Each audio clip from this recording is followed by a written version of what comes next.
जर तुम्ही देखील बांधकाम कामगार स्कॉलरशिपचा फॉर्म भरलेला असेल आणि तो भरून 1 ते 2 महिने झाले, 3 महिने झाले, 4 महिने झाले, तरी देखील तो स्कॉलरशिप फॉर्म पेंडिंगमध्ये राहतोय आणि तुम्हाला देखील असा प्रश्न पडलाय, की बांधकाम कामगार स्कॉलरशिपचे फॉर्म फक्त आणि फक्त एजंटद्वारे भरलेलेच फॉर्म या ठिकाणी पास केले जातात आणि एजंटने भरलेलेच फॉर्मला लाभ मिळतो.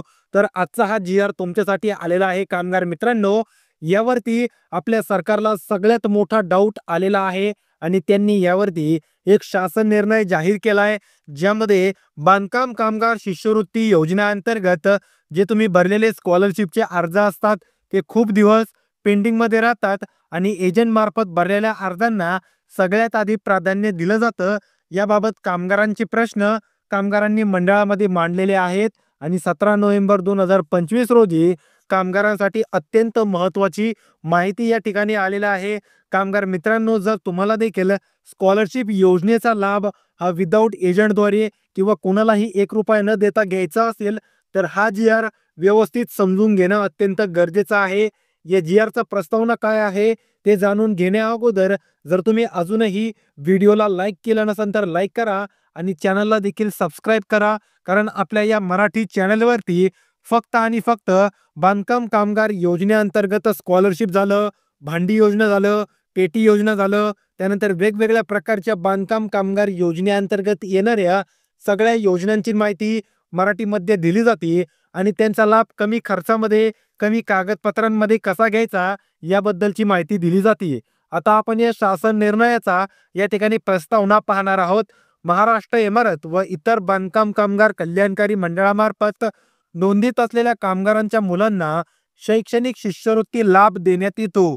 अलीकडील काळात विविध जिल्ह्याकडून मंडळास अशी तक्रार प्राप्त झाली आहे की स्कॉलरशिपचा अर्ज भरल्यानंतर 1 ते 3 महिने उलटून, म्हणजे तुम्हाला 1 महिना झाला, 2 महिने झाले, 4 महिने झाले, 10 महिने झाले, एवढे महिने उलटूनही तुमचा अर्ज पेंडिंग किंवा इन प्रोसेस स्थितीतच दिसत आहे आणि मंजुरी प्रक्रिया विलंबित आहे आणि तुम्हाला त्या लाभाचे पैसे देखील मिळत नाहीत.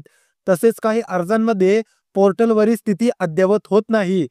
तुम्ही जर ऑनलाईन पाहिलं तर त्या ठिकाणी तुमचा स्कॉलरशिपचा लाभ देखील दिसत नाही आहे. तसेच काही कामगारांकडून अशाही शंका व्यक्त करण्यात आली आहे की एजंट किंवा मध्यस्थ व्यक्तीमार्फत भरलेले अर्ज कमी कालावधीत मंजूर होतात, तर स्वयंपूर्ण अर्ज म्हणजे कामगाराने स्वतः भरलेले अर्ज हे पेंडिंग अवस्थेत जास्त काळ राहतात. या संदर्भातील वास्तवस्थिती स्पष्ट करण्यासाठी व अर्ज निपटारा प्रक्रियेची पारदर्शकता वाढवण्यासाठी या सगळ्यांच्या उद्देशाने शासन स्तरावर हा प्रस्ताव विचारधान केलेला आहे आणि याचा लाभ फक्त आणि फक्त कामगारांनाच होणार आहे. त्यामुळे कामगार मित्रांनो, या शासन निर्णयाद्वारे तुमचा लाभ होणार आहे. प्रत्येकाने व्हिडिओला शेवटपर्यंत पाहायचा आहे आणि आपल्या बाकीच्या कामगार मित्रांमध्ये शेअर करायचा आहे, ज्यांचा ज्यांचा स्कॉलरशिपचा फॉर्म पेंडिंग आहे अशा कामगारांमध्ये. आता आपल्यासाठी महत्त्वाचा मुद्दा आहे तो म्हणजे डायरेक्ट शासन निर्णय जाणून घेणं. कारण शासन निर्णय तुम्हाला कळाला नाही तर तुम्हाला या व्हिडिओमधील बहुतांश माहिती कळणार नाही. महाराष्ट्र इमारत व इतर बांधकाम कामगार कल्याणकारी मंडळामार्फत वितरित करण्यात येणाऱ्या स्कॉलरशिप योजनेअंतर्गत अर्ज पेंडिंग राहण्याचे प्रकरण, अर्ज मंजुरी वेळेत होण्यासाठी आवश्यक नियंत्रण उपाययोजना व एजंटद्वारे अर्ज भरणाऱ्यास प्राधान्य मिळते याबाबत वस्तुस्थिती स्पष्ट करण्यासाठी आपल्या महाराष्ट्र इमारत व इतर बांधकाम कामगार कल्याणकारी मंडळाने पुढील अटी व शर्ती या ठिकाणी टाकलेल्या आहेत. यामध्ये पहिली आहे ती म्हणजे तुम्ही आता पाहू शकता, अर्ज निपटारा कालमर्यादा म्हणजे टाइम बाउंड डिस्पोजल निश्चित करणे. याचा अर्थ आता तुम्हाला खाली कळणार आहे की नेमका या वाक्याचा अर्थ काय आहे. या ठिकाणी स्कॉलरशिप अर्ज प्राप्त झाल्यानंतर जिल्हा कार्यालयाने प्राथमिक प्रशिक्षण 15 दिवसात पूर्ण करावी. म्हणजे तुम्ही ज्यावेळेस फॉर्म भरता तुमच्या कागदपत्रांची पडताळणीला या ठिकाणी 15 दिवस लागू शकतात. त्यानंतर अर्ज दस्तऐवज परीक्षण पडताळणी व मंडळ स्तरावरील मान्यता 30 दिवसात पूर्ण करणं आवश्यक आहे.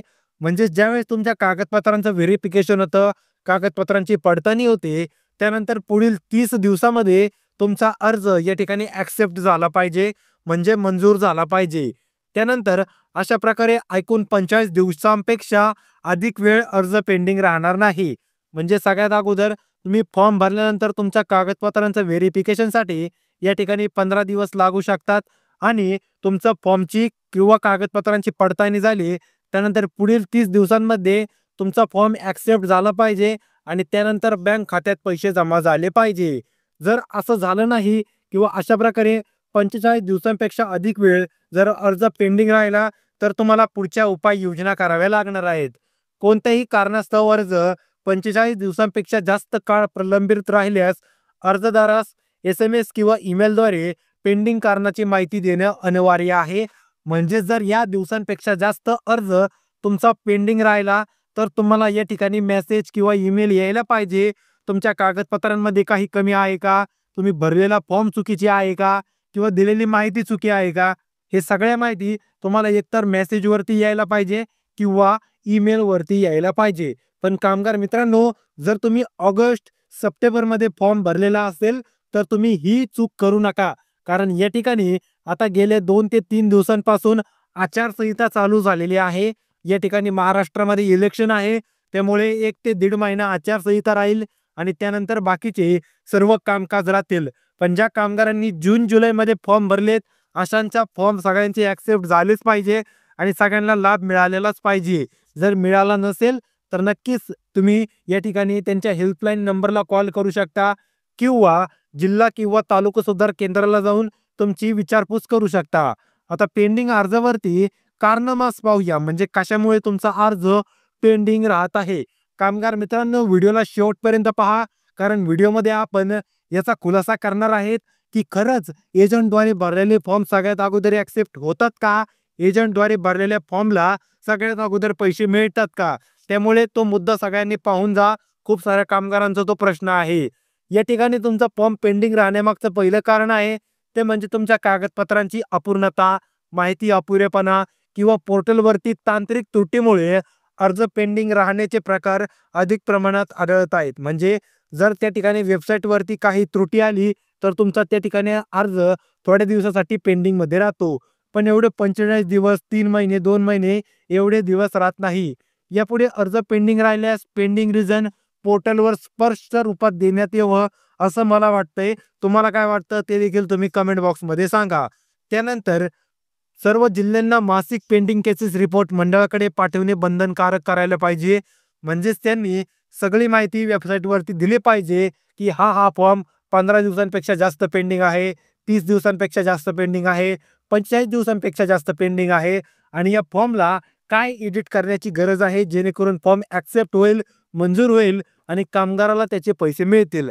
आता सगळ्यात महत्त्वाचा मुद्दा आहे तो म्हणजे एजंटद्वारे भरलेल्या फॉर्मला किंवा अर्जांना सगळ्यात अगोदर प्राधान्य दिलं जातंय आणि काहींचं तर म्हणणं आहे फक्त आणि फक्त एजंटचेच फॉर्म या ठिकाणी ॲक्सेप्ट होतात आणि दुसऱ्या कुठल्याही कामगाराला एकही रुपया मिळत नाही.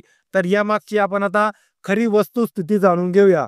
या वस्तुस्थितीमागे पहिला पॉईंट आहे तो म्हणजे शासनाने या संदर्भातील तक्रारीची तपासणी केली असता एजंटद्वारे भरलेल्या अर्जांना शासन किंवा मंडळाकडून कोणतंही प्राधान्य दिलं जात नाही, अशी वस्तुस्थिती आढळलेली आहे. पण कामगार मित्रांनो, यामागे किती खरं आहे आणि किती खोटं आहे हे तुम्ही मला कमेंट बॉक्समध्ये सांगा. आणि हा व्हिडिओ जर सरकारपर्यंत पोहोचला तर त्यांना देखील कमेंट वाचायला मिळायला पाहिजे की यामध्ये किती खरं आहे. तुम्ही जे म्हणताय ना, एजंटद्वारे भरलेला फॉर्म या ठिकाणी प्राधान्य दिलं जात नाही, यामागचं किती खरं आहे आणि किती खोटं आहे आता सगळेजण कमेंटमध्ये एकामेकाला सांगू शकतात. त्यानंतर पुढचा मुद्दा आहे तो म्हणजे अर्जदारांनी स्वतः अर्ज भरल्यास त्यासही तितक्याच गतीने प्रक्रिया होईल असे स्पष्ट आहे. बघा, कामगार स्वतः या ठिकाणी रडकुंडी येत आहे, सांगत आहे की फक्त एजंटद्वारे भरलेलाच फॉर्म या ठिकाणी ॲक्सेप्ट होतोय आणि आपलं मंडळ सांगतंय की कामगारांनी स्वतः भरलेला असो किंवा एजंटने भरलेला असो, दोन्हीही फॉर्म सोबतच चालतात. तुम्ही कमेंटमध्ये सांगा मित्रांनो, तुम्हाला या ठिकाणी काय अडचण आहे आणि हा व्हिडिओ नक्कीच आपल्या सरकारपर्यंत पोहोचला पाहिजे आणि त्यांना या संदर्भातील माहिती कळली पाहिजे. आता या पुढील पॉइंट आहे तो म्हणजे एजंट चुकीची माहिती देत असल्यास त्यांच्यावर कारवाई करण्यात येईल. जिल्हा कामगार अधिकाऱ्यांना अधिकार बहाल करण्यात येतो. म्हणजे जर एजंट काही चुकीचं काम करत असेल तर जिल्हा अधिकारी त्याला दंड देऊ शकतात. पण या ठिकाणी सगळा साट्या खेळ चालू आहे. कुठल्याही एजंटला या ठिकाणी दंड मिळत नाही, फक्त कामगाराचाच या ठिकाणी तोटा होत आहे. आता या ठिकाणी शेवटचा आणि महत्त्वाचा मुद्दा आहे मित्रांनो, मला या एजंटच्या मुद्द्यावरती काही जास्त बोलायचं नाही. आपल्याला सरकारच त्यावरती काही ॲक्शन घ्यायची असेल तर घेईल. आता कामगार मित्रांनो, तुम्हाला तुमच्या अर्जाची स्थिती कशी ट्रॅक करायची मी तुम्हाला ते आता सांगणार आहे. घरबसल्या तुम्ही ट्रॅक करू शकता. तुम्हाला 1000 वेळा तालुका सुधार केंद्र किंवा जिल्हा सुधार केंद्राला जायची गरज नाही. जर त्या ठिकाणी तुम्हाला कामगारांना मान्यताच देत नसेल तिथले अधिकारी, तर जाऊन काय अर्थ नाही. यासाठी तुम्हाला काय करायचं आहे, पोर्टलवर अर्जाची स्थिती पाहण्यासाठी receive, under verification, pending, approve, rejected अर्जदाराला दिसणं अनिवार्य आहे. पण तुम्हाला एकतर पेंडिंग दिसतं किंवा अप्रूव्ह किंवा रिजेक्ट दिसतं. रिसीव्ह आहे, अंडर व्हेरिफिकेशन आहे. या 2-3 स्टेप दिसत नाही, पण या दिसायला पाहिजे. आणि पोर्टलवरती डेली अपडेट व्हायला पाहिजे, की कोणते फॉर्म ॲक्सेप्ट झाले, कोणते इनॲक्सेप्ट झाले, त्यांची तारीख दिसली पाहिजे. ते फॉर्म केव्हा भरलेत आणि किती दिवसांमध्ये ॲक्सेप्ट झालेत. त्यानंतर अर्जदारासाठी मासिक स्कॉलरशिप तक्रार व निवारण शिबिर घेतलं पाहिजे. म्हणजेच त्या ठिकाणी एक हेल्पलाईन नंबर चालू केला पाहिजे, ज्यावरती आपली कामगार त्यांची तक्रार नोंदवू शकतात. आता नियंत्रण व काही जबाबदाऱ्या आहेत, त्या जर तुम्हाला पाहिजे असतील तर तुम्ही पाहू शकता. मला यावरती काही सांगायचं नाही. तुम्ही या नियंत्रण व जबाबदाऱ्यांचा स्क्रीनशॉट घ्या आणि नक्कीच वाचा. त्यानंतर काही आर्थिक तरतुदी आहेत, म्हणजे तुमचा सीज फंड काय असतं याबद्दल माहिती आहे आणि तुम्हाला गव्हर्नमेंटची वेबसाईट देखील दिलेली आहे, ज्यावरती तुम्ही तुमची तक्रार नोंदवू शकता. कामगार मित्रांनो, यापर्यंत जर तुम्ही व्हिडिओ बघितला असेल तर नक्कीच तुम्हाला या योजनेअंतर्गत खूप अडचणी पुढे जावं लागलेलं आहे. एजंटद्वारे खरंच लाभ मिळत आहे आणि खऱ्या कामगारांना या ठिकाणी न्याय नाही असं वाटत असेल तर प्रत्येकाने कमेंट बॉक्समध्ये आपापलं मत मांडा आणि व्हिडिओला लाईक केलं नसेल तर लाईक करा, सबस्क्राईब करा, जेणेकरून व्हिडिओ व्हायरल होईल आणि सरकारपर्यंत जाईल, जेणेकरून सरकारला देखील कळेल की किती मोठा या ठिकाणी घपला चाललेला आहे. आणि आपल्या कामगार मित्रांमध्ये देखील हा व्हिडिओ शेअर करा, की जेणेकरून त्यांना देखील या घपल्याबद्दल किंवा या माहितीबद्दल माहिती मिळेल. भेटूया पुढील व्हिडिओमध्ये. तोपर्यंत रामकृष्ण हरी.